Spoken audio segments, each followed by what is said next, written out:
I'm muted. There we There you go. go. He's unmuted. What's up, guys? How y'all doing? Great, man. How are you? All right, I'm awesome.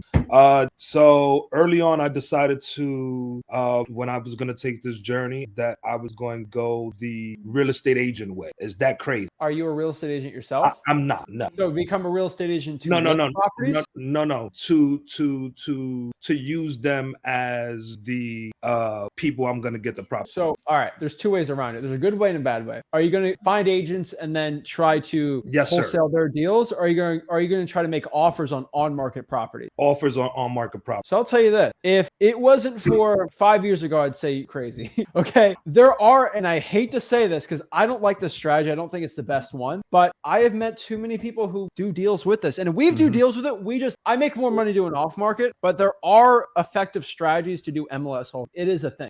Is it my favorite? No, but it is not something that's going to be terrible. Like there's way worse strategies out there. So you're not crazy. You have to get very good at it. I made 30 phone calls today to find a title company. I'm in the Pennsylvania market, Lancaster, Reading, York, Harrisburg. I'm doing all of that, right? Virtual.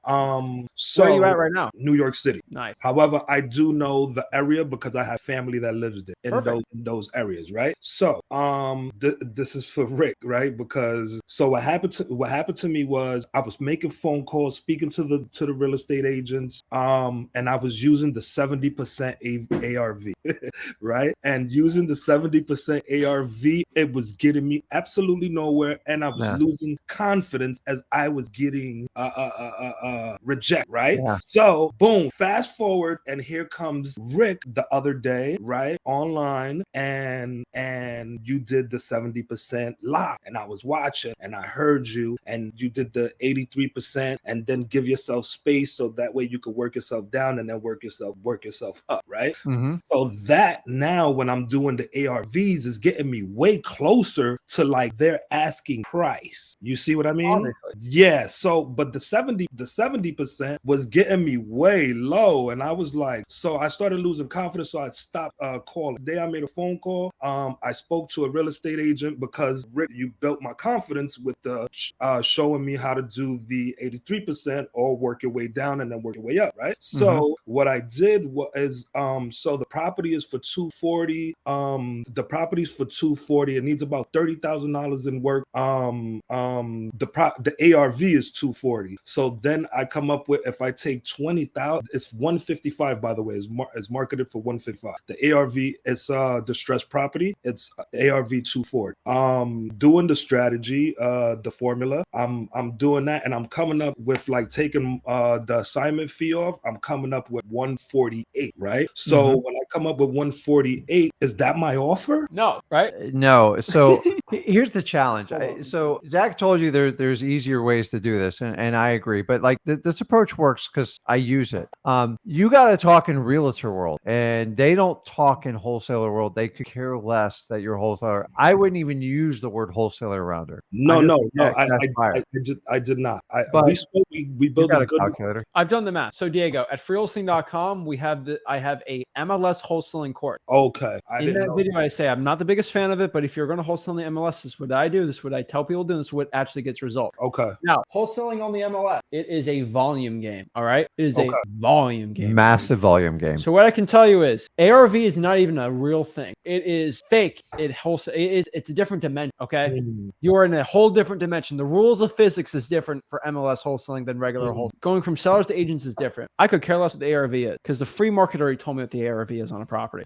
I like to deal with on-market properties that have listed. I like above 30 days. What I'll tell you is for the first 30 days of a listing, the agent. So this property's on been listed for 50. So yes, the first 30 days, 260, but usually the first 30 days, tell me if I'm wrong, the real estate agent will block everything. If you are not even close to my listing price, don't even go near me because the real estate agent controls the deal now, not the seller. And what does the real estate agent care about? Do they care about what the seller really wants or what's best for them? No, They care about one thing. They want their commission. They got no money in it. And so that being said, we understand with real estate agents, all they care about is their commission. Does that mean they want the most for the house? No, they only care about their commission. The first 30 days, they only care about getting the most out of their commission. Once day 50 is coming up and they have a 60-day listing agreement, things get a little hairy. They don't want to get the most for it. They just want to get a commission.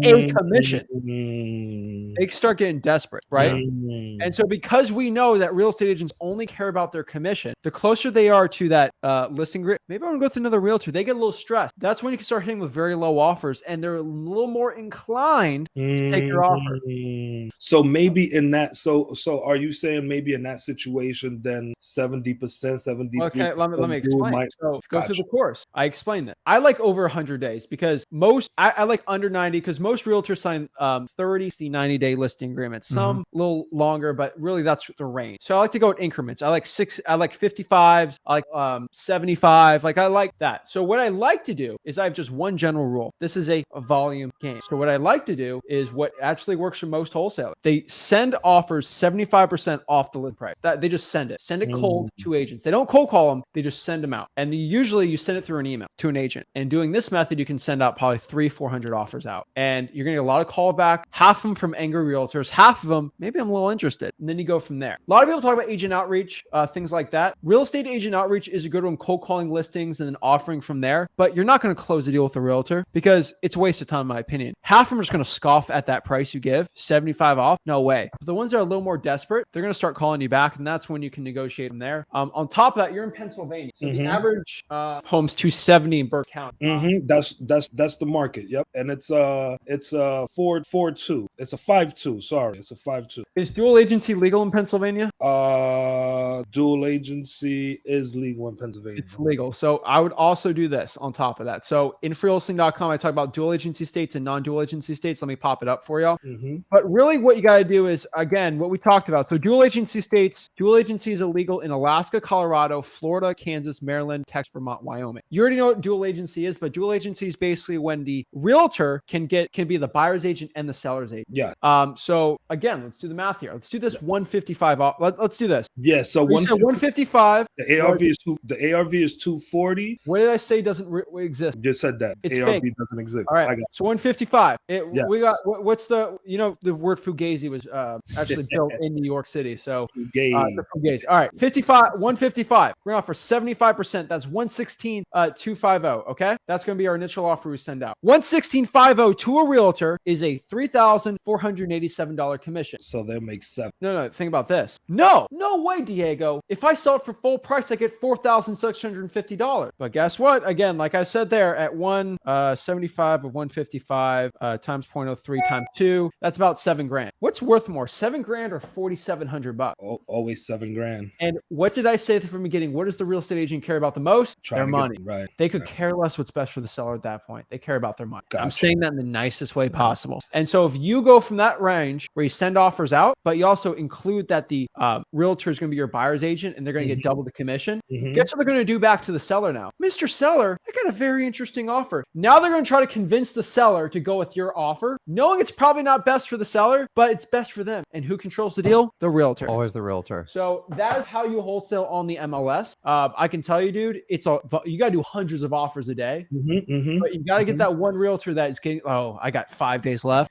Go through his MLS course in freewholesaling.com. Wholesaling.com and do the strategy I have different. scripts and everything like that. You're going to burn yourself out calling them because it's the shock value. Sending that email allows you to get the volume, and then at least you can start ball with the ones that are open to talking to you, as opposed to calling every one of them. It's exhausting, dude. I've done it. I started out doing that. I'm just telling you, it's a hard way to do it. And they're going to talk down to you. Like I'm just telling you, if you're not an agent, they will talk down to you. Plus, in 2023, the game's changing every month, so it should only get better. But I just reverse how you do the strategy. Go through that course, and Zach spells it out in detail. Everybody else charges $3,000 to $5,000 for this course. It's all laid out for you. Just follow that method. Who do we care about in wholesaling? Motivated sellers, right? Yeah. You can't go with can't go to the regular seller, right? Regular seller, no. I can't go with the regular realtor. I have to go with a motivated realtor, a motivated agent. Yeah. So yeah, you're really looking for a motivation. They control everything. Like the seller will pretty pretty much do what their agent tells them. It's like the lawyer client confidentiality thing. Like people follow their lawyers and their realtors like they're God. So you can't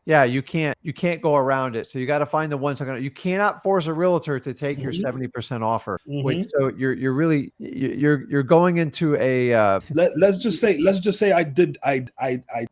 I offered 148 for just and it gets accepted, right? It gets accepted. Did I leave?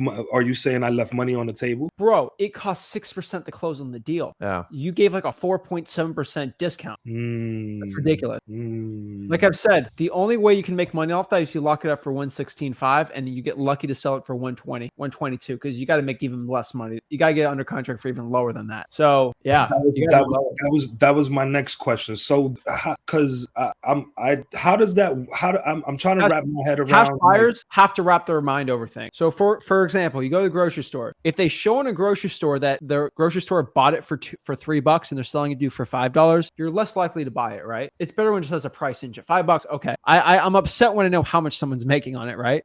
So if people are agreed like this, if I see a property listed on the market for 200 grand or 155, and I see you trying to sell it to me for 150, I'll be like, I can just knock off 5 grand myself. Why am I paying Diego an assignment fee? He didn't really find a good deal. I could have done this myself. Now, if he's selling to you for 125, it's like, ooh, that's kind of a harder deal to get. Okay, I can give him an assignment fee on that one, right? Cash buyers can't really grasp anything below a 75% discount on a listed house. That's why FSBOs are 70%, because most cash buyers can't do it. Go through the course, dude. It's in there, man. All right.